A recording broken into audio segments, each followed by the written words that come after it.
Hello and welcome to the Beatport podcast with me, High Class Filter. For the next hour, I'll be taking you through some of my favourite bass releases to drop in recent weeks. My guest on today's show is More Time Records co-owner and one half of Just Now, SNØW. Through his various projects, SNØW releases an infectious blend of percussion-heavy bass music, and he's worked with a who's who of vocalists, from Miss Dynamite to Busy Signal to Bungie Garlin and many more. I caught up with SNØW as he prepares to launch his new 6 Months of SNØW project, and we spoke about the fast-moving world of social media, his favourite ever studio moments, and his origins in the world of drum and bass. Before we get into the interview, I'm starting you off with a track from SNØW's X Amount EP called Headsy Headsy. Beatport Podcast.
You're listening to the Beatport podcast with me, High Class Filter, and on an appropriately freezing cold night here in London, I'm joined by SNØW. Nice link. Nice link. Do you know that one? Yeah. So you're just about to release the first instalment of your 6 Months of SNØW project.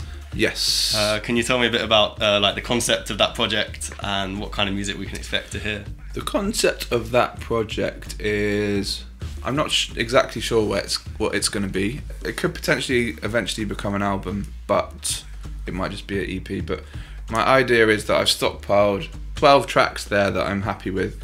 4 of them are a collaboration with someone else, so that's going to be slightly separate.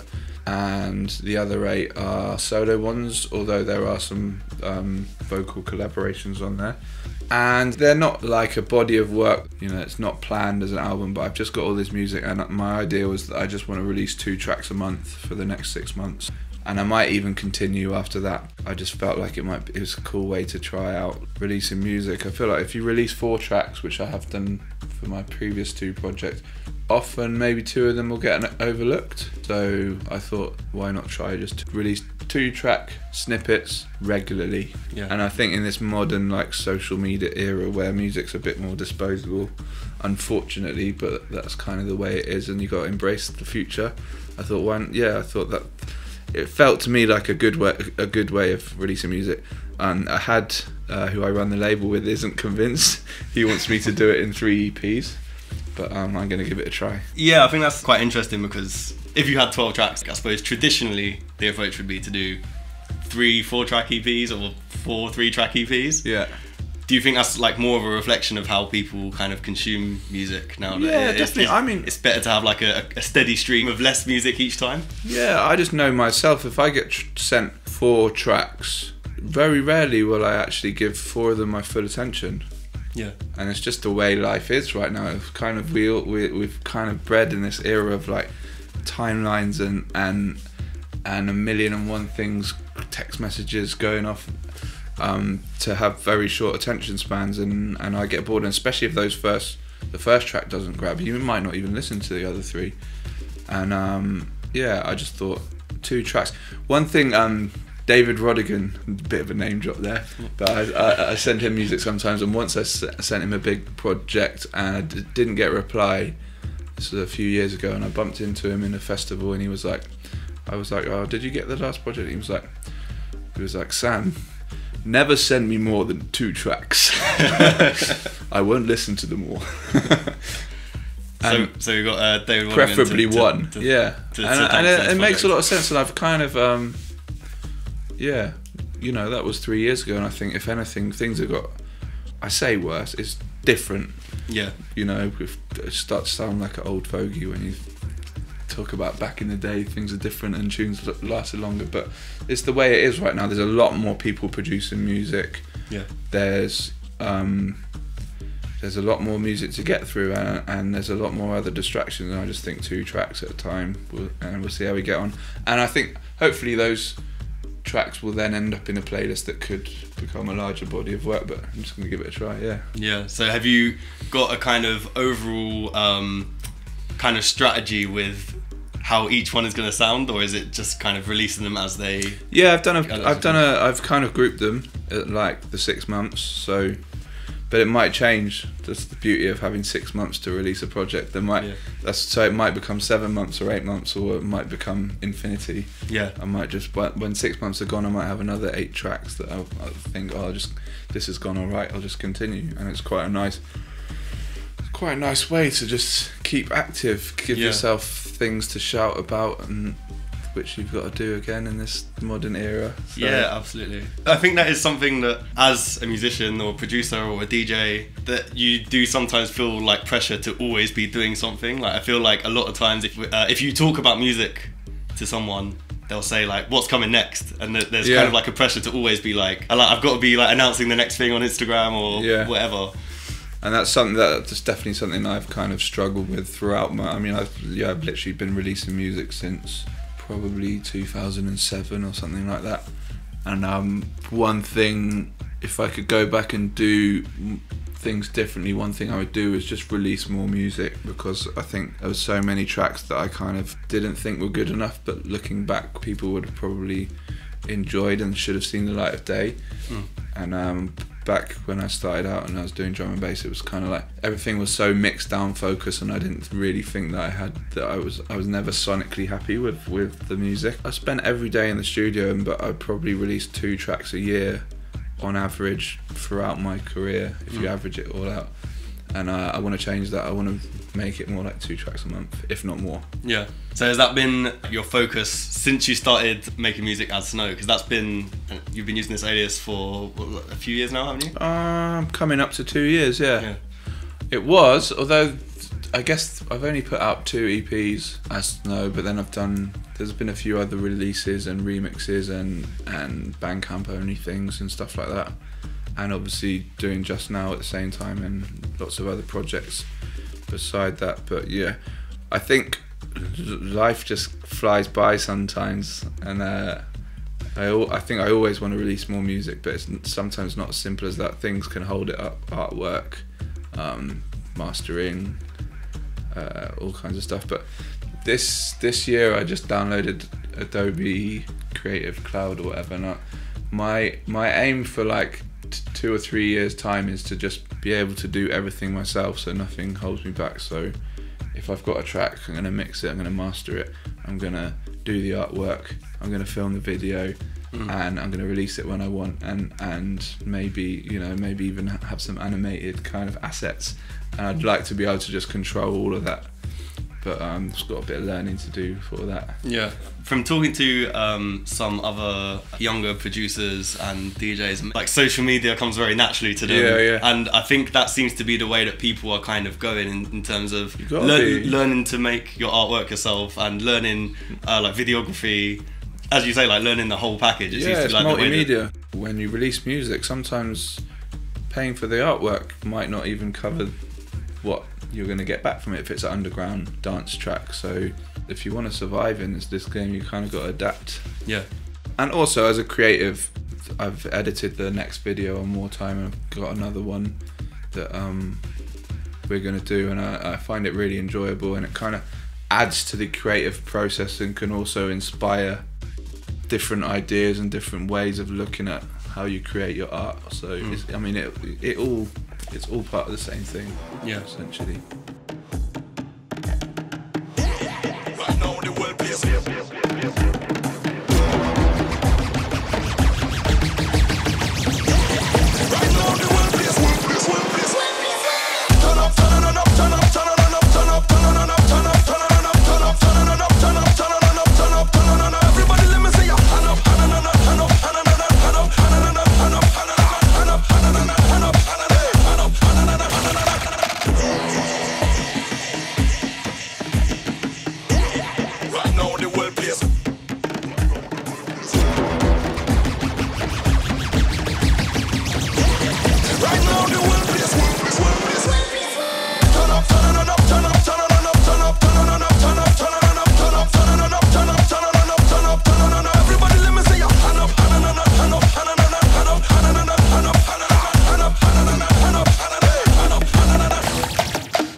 So moving on to Just Now, which is another project that people probably know you quite well for.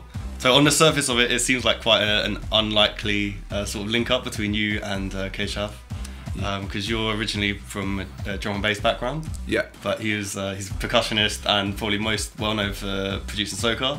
Yeah, although when we met, I got introduced to him as a Trinidadian guy we were in a drum and bass rave and he was making drum and bass, and I checked his MySpace and I was like, it's cool, his melodies are really cool, he's obviously talented. And then I didn't see him again for a couple of years.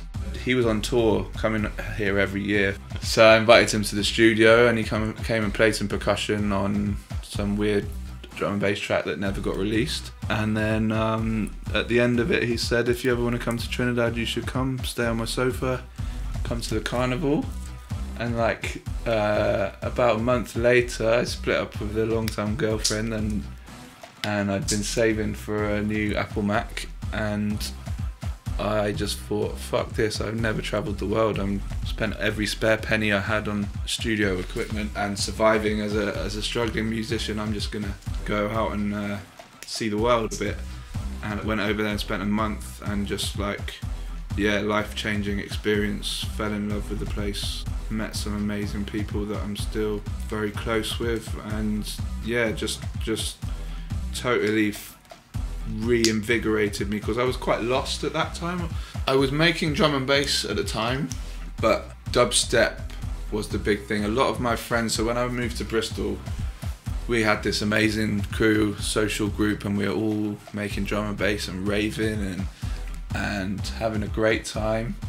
And then a lot of my friends started making dubstep, and it's funny because I got into the dubstep thing probably before them, and I was buying the vinyls, but I felt this kind of like almost loyalty to drum and bass, whereby I didn't want to move away. I might have done some experiments, but I didn't really release any music. I felt like I had unfinished business with drum and bass. And around the same time as well, D-Bridge was doing this kind of autonomic sound with instrumental, and that was really inspiring to me, and I was playing around with some of those ideas. And then I started hearing footwork stuff. I released a kind of footwork inspired kind of 160 drum and bass track. But Trinidad just changed the game for me. It just gave me this whole kind of like new inspiration, and I was just like, it felt right for me to like, okay, I'm gonna start playing with some different tempos, and working with Keshav was just really refreshing, because he's ridiculously talented. Like, he can play pretty much any instrument, and his dad's a diplomat, so he's got all these kind of like instruments. We were staying in his flat, and he's got all these instruments from around the world, and we were just getting up in the morning after these parties really hungover, and just grabbing anything, grabbing a cup out of the kitchen, and he'll beat a melody on it, and like he'd have this Chinese guzheng, and playing with that and sampling that, and steel pan in his bedroom, and he playing with his hands, and we're just recording his voice, and it was just so creative and so fun, and like it was outside of the box for me. And we were kind of recording all these weird instruments with like a cheap Rode mic, just literally I was holding it above the instruments, like not really following the rules of recording or anything, and just got back and I played some of the music to DJ Dye, and he was just like, this is fucking amazing, like you need to carry on with this shit. And it kind of ignited a 5-year love affair with Trinidad, where I just went out every year for at least a month. I think the longest I stayed one year was 3, and I just was out there making music, like soaking up the culture, and just collaborating with amazing musicians. There's so many talented people out there.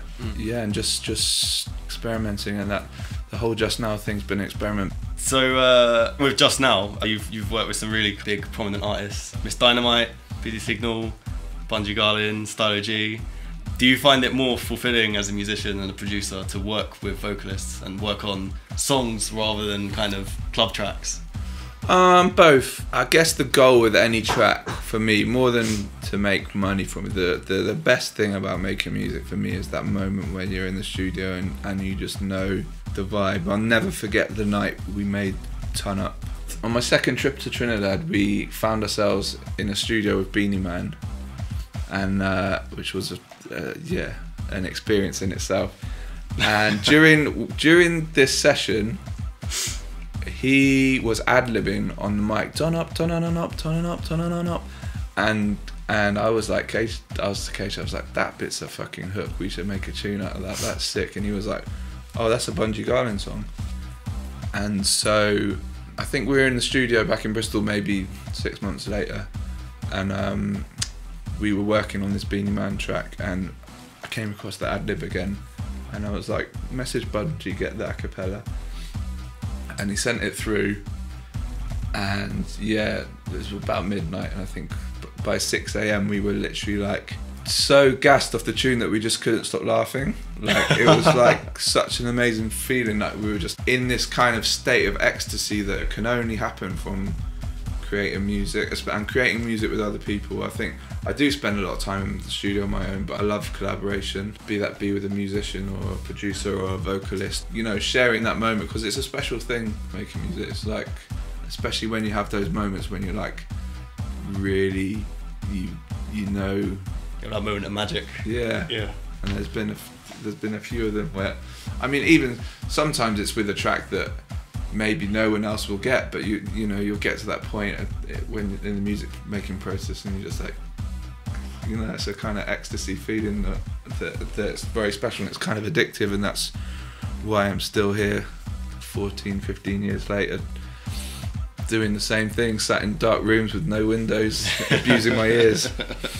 I think on More Time it's quite noticeable as well for an underground bass label that at least one track per release normally has a vocal track on there, which I think is quite unusual for like bass music. So is that something that you push the artists that you work with to do, or is that just the kind of artist that you work with anyway? I mean, I guess as a producer, I'm naturally, and a music fan, I'm naturally drawn towards vocals, and with my kind of soca and jungle background, there's a type of vocal sound that, yeah, I'm drawn to as a DJ and a producer. So if I do get sent a track, it might be a vocal one that pricks my ear up. You know, musical taste is a funny thing. You never know what it is that's about a track that's going to make you like it. So sticking on the topic of More Time, can you tell me a bit more about how you and Ahad first kind of linked up, and kind of what your aims for the label are? I heard Ahad's Lady Saw drum dub on a Radar compilation and followed him on SoundCloud, and I can't remember who messaged first. I think he might have messaged me, and you know, there was a mutual kind of respect, and I think he sent me some tunes, and around this time I had this little stockpile of SNØW tracks that were kind of like, I don't know if I even knew what I was going to call myself at that point, but I had a stockpile of tracks, and I believed that a few of them were pretty good, and I wanted to start a label. And I didn't really know what I was doing, and I had sent me these tunes, and I was like, these are pretty cool, man, but I wanted to help him with them because I didn't think they were quite finished.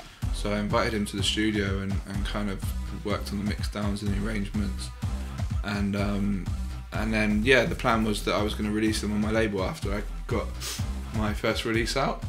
And probably a few months went by, and I still hadn't managed to get anywhere with starting the label. I think I was still trying to find someone to do artwork for me, and I couldn't decide on anyone.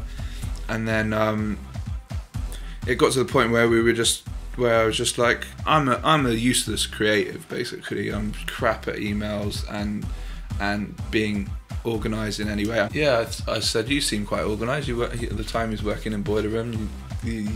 Maybe we could team up and do this together, and that's how it started. So yeah, and then he found the artwork guy. Big up Joe Mason London, who he was working with at Boiler Room at the time, and it has been a massive part of like us building the brand to where it is today, because yeah, he's incredible. So it started there, and we initially just started it out just to release our own music. We weren't really like that bothered about releasing other people's tracks, but by the time we got to like Ahad's first EP, Ahad was already sending me tracks. Ahad sent me Make Money from Mina and Brighton. I think that was probably a turning point, because that's probably still the biggest track on our label, if you ask me. And so Ahad was just sending me tunes, and I was just like, yeah, these are cool, let's just do it. And before we knew it, we were on kind of like 15 releases deep in like a year and a half or something stupid. And during that time as well, we kind of decided we were going to do a Bright EP, which then became an album. And yeah, it's kind of just snowballed. And I have to say, it's, yeah, again, like I talk about moments, I think being in the music a long time, there's ups and downs and peaks and troughs, and I've definitely had my share of those moments where I've had like tracks which are like the hottest thing on the road, and everyone's emailing you and everyone wants to be a friend, and then suddenly you got a thing where you've not got a lot going on, and like you got no money, and you kind of feel like, oh, I'm not relevant anymore, and you need to kind of find what you love again and to continue to, like, you know, be reinvigorated, and the label certainly just, yeah, for the last 2 years it's definitely just kept me excited. Get low!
So stepping back in time a little bit, this year is 10 years since you released Get Low, which was your breakout drum and bass track when you were producing as Interface. Yeah. Can you tell me a bit more about the time that track came out and the impact that it had on your career at the time? Yeah, Interface started out as a crew of 4 of us, all from kind of Glastonbury area, and we kind of saved up all our money. We were doing parties and we built this studio and we were all making tunes together. And I was resident at this club night in Bristol called Infidelity, and we used to go up armed with CDs and go and give them out to like Ronnie Size. And DJ Clips was one of the first people in the scene we met back then, who's now known as Red Light. And I'd like to say he's probably been like over the years like a mentor to me in a lot of ways. Not that, you know, it's not someone that I'm constantly in communication with, but he's always been someone that literally since being a 16-year-old sending in beats, drum and bass beats, he'd support us and give us tips on how to make them better. Although back in the day, the information on how to make your tunes bang was not as easily to come by as it is in those days. So there was still, he'd give us little tips, but he wouldn't, he'd be like, you need to learn the rest yourself, kind of thing. Yeah, Get Low. So I'd had a couple other tunes before that. I had this tune with Darkotic called Typhoon, which was released on Brian G's Chronic recordings, which was being played by a few of the big DJs, and I'd made another one around that time called Cyclone. I had this thing with natural disasters back then, of like naming my tunes after natural disasters. So I had this one called Cyclone, and Clips said that he really wanted to sign it, he loved it, so he was like, let's do an EP. So, you know, he definitely inspired me with the label as well, because he, at this point, now I was kind of in his clique, he was like, alright, I'm going to get you in the studio and show you a few things now, which is probably something that I'd wanted to do for all the years of knowing him. But so I got in the studio and he showed me a few techniques on how to get the beats fat, and I think we actually made the beat for Get Low in his studio, the drums. He pretty much kind of like processed them for me to get them sounding good, and I took away this drum loop, and that night I just went away, and like in about an hour it just happened like magic, made this little build up and a bass line and sent it to him. And I think he wasn't sure about it at first, but he sent it to a couple of DJs, and like literally the whole drum and bass team was playing it, and I think Andy C played it for like every set for about 6 years or something. Wow. And he still plays it now and again now, and it's like, for me as a young raver coming up, that was like God, Yeah. I've been touched by God. And and I guess it opened up doors. Like I started to get a few gigs abroad, and you know, I got to travel to like Belgium and Italy and France and kind of explore a bit. But yeah, after that I started working a lot with DJ Dye as well, which was kind of became a long working relationship. We made a track called Bright Lights, which is definitely, of all the bits of music I've made in my lifetime, is one of the ones that I'm probably most proud of, and still gets played today. So I feel like, although I'm probably not a well-known name in drum and bass, I feel like I've got a couple of tunes which are classics, which is, it's a nice thing to say, isn't it? Yeah, That you've got actual classic tunes. And then not long after that I did a solo EP with DJ Dye's label. Like I said, I was making loads of tunes around then, but also back in those days I would just not finish tracks. I didn't understand how to finish tracks. I kind of felt like I needed someone like Clips or Dye to like help me finish it, or I couldn't do it, which was definitely a mental thing, and also a process which I had to learn. I was so kind of caught up in trying to be different, but at the same time with drum and bass you've got to realise that you can only be so different in drum and bass, and I think that's what drew me away from it in the end, is that, you know, there's rules to the 174, 175 template of your beats have to be, if they're not quantized, they have to be very close to quantized, and otherwise it sounds like a mess. The arrangement, there's kind of, you know, you can do things with arrangement, and people over the years have been very creative. I remember DJ Fresh used to do some mad arrangements, but there is a kind of format, and there's kind of, it started to feel very restrictive, especially the first time I went to Trinidad. I came back and I was trying to continue with releasing drum and bass and making drum and bass, and I don't think I finished another drum and bass track after I'd been back from Trinidad, because I just used to get bored. I felt kind of creatively stifled. Trinidad kind of opened up a whole new world of like grooves, of like going off the lines. You quantize some things, but you know, like the groove in Trinidad is different. There's no quantized swing setting for a Trini soca groove. You have to just know how the feel works. And even I couldn't claim to do it authentically. I kind of know how the feel works, but I'm not a Trini as much as my friends in Trini would say, I'm an honorary Trini. I haven't got that rhythm inside of me. I've been baptized in it, but I still haven't got that rhythm inside of me. And but yeah, definitely I grew up on drum and bass, and like people like Dillinger and Caliber and the whole Bristol scene, like Full Cycle, Brocky. Sure, there's some big ones that I'm forgetting. Total Science, I used to love their music. That definitely shaped me, and I think you'll hear those elements in every bit of music I ever make. But I wouldn't like to say I outgrew it, because that's kind of disrespectful. I still love it, and I still, every now and again, I hear a drum and bass tune and I'm like, that's amazing.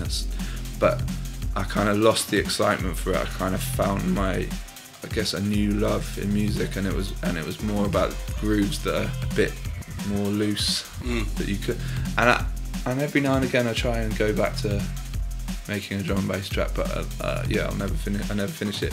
Although, having said that, I have just done a remix for Rosca, and he asked me to do an interface style remix, and it's like 160 BPM, so it's kind of not quite drum and bass, but it's definitely got drum and bass vibe, but maybe with a bit more looser groove.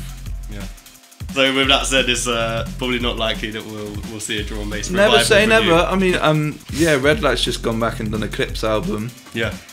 And the few bits that I've heard are really cool. And like, yeah, it almost sounds like I'm being negative towards drum and bass. It's not. And I think I could probably go back to it now with my approach and find ways around those kind of things that I felt a bit strangled by, and give my own new twist on it. And maybe I will one day, definitely. Like every now and again I'd go on a little kind of YouTube mission of all, finding all those tunes that I raved to and had so much good times to, and it's a very special piece of me. So yeah, never say never. SNØW, thank you very much for talking to me. And the 6 months of SNØW project, we're coming very soon. Yeah. Beatport podcast. Big shout out to SNØW for coming on the show. And make sure you keep an eye out for his 6 months of SNØW project dropping very soon. For the rest of the show, I'll be in the mix with some of my favourite bass releases of recent weeks, starting you off with Killjoy's remix of Deech and Magugu.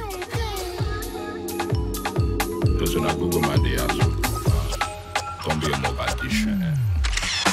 Wise up, my guy, make you use your brain. Use your brain. If not, you keep up, stay your lane. Stay your lane. Don't be by force to get impressed, just maintain. Just maintain. Appreciate life, go sweet like plantain. Like plantain, like Pudu, Ewa, more and rice. Give thanks every morning I rise. Also on TikTok, I must provide. I don't feel beg, the man, I get pride. Own your brokenness. At the same time, I work for greatness. One step is better than none. Keep on moving, guy, make don't be a mugu, maga. Mugu, maga, don't be a mugu, maga. Mugu, maga, don't be a moga, tissue. Moga, tissue, don't be a moga, tissue. Moga, tissue, don't be a mugu, maga. Mugu, maga, don't be a mugu, maga. Mugu, maga, don't be a moga, tissue. Moga, tissue, don't be a moga, tissue. Moga, tissue. You be nice guy, they like you, cause they want use you. Don't be respect, be that my guy. Come on now, move. When you shine eye, you see the lights. They go they yab you. Respect compared to like. Carry more value. Yeah. Confirm. Set my goals and start to make plans. Waiting consign me, waiting they do. Lead actor inside my program. I just they do me. I take the front like Rooney. Take am easy, even though life they hard like Cooley. Don't be a mugu, maga. Mugu, maga, don't be a mugu, maga. Mugu, maga, don't be a moga, tissue. Moga, tissue, don't be a moga, tissue. Moga, tissue, don't be a mugu, maga. Mugu, maga, don't be a mugu, maga. Mugu, maga, don't be a moga, tissue. Moga, tissue, don't be a moga, tissue. Moga, tissue.